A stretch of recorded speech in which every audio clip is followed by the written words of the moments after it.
En Charente-Maritime, il existe 2 plateformes de coordination et d'orientation portées par l'association ADEI, une pour les enfants de 0 à 7 ans et une pour les enfants de 7 à 12 ans habitant dans notre département.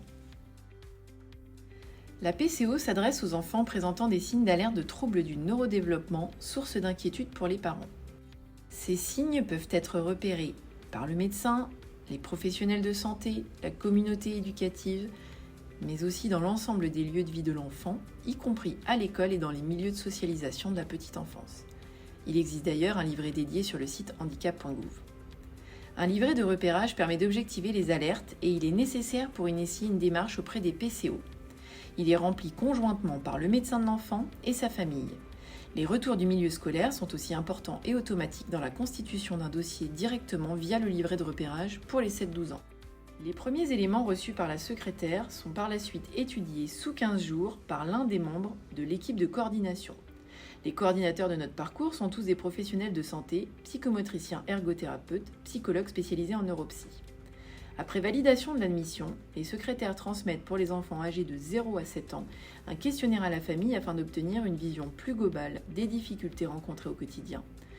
Pour les 7-12 ans, ces éléments sont déjà questionnés dans le livret de repérage famille. C'est à ce moment-là que le parcours de 15 mois débute.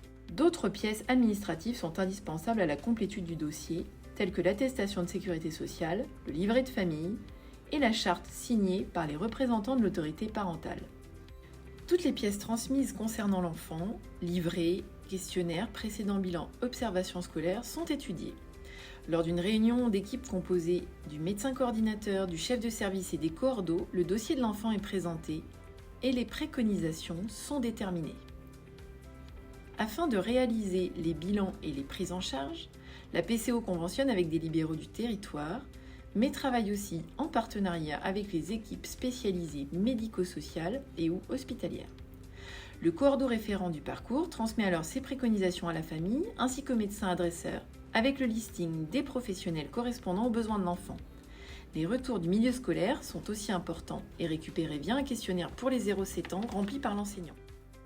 Une fois la prise de rendez-vous effectuée par la famille et communiquée au coordinateur référent, un document récapitulatif est fourni aux professionnels choisis. Au fur et à mesure de la réalisation des bilans demandés, le coordinateur référent réceptionne les comptes rendus, les analyse et échange avec les libéraux.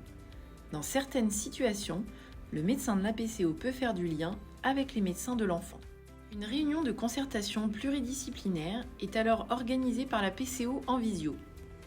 Cette synthèse permet d'échanger avec l'ensemble des professionnels qui gravitent autour de l'enfant, d'évoquer un possible diagnostic, de déterminer la suite du parcours, les soins à maintenir et de réfléchir à la constitution éventuelle d'un dossier MDPH.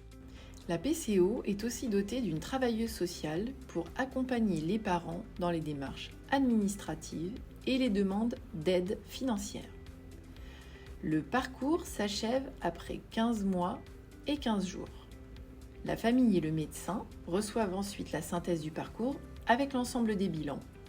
À titre exceptionnel, une prolongation de 6 mois peut être actée en attendant le retour de la réponse du dossier MDPH afin d'éviter la rupture de soins.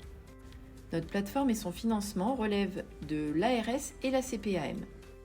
La PCO offre ainsi un dépistage et une prise en charge précoce gratuite des troubles du neurodéveloppement chez l'enfant.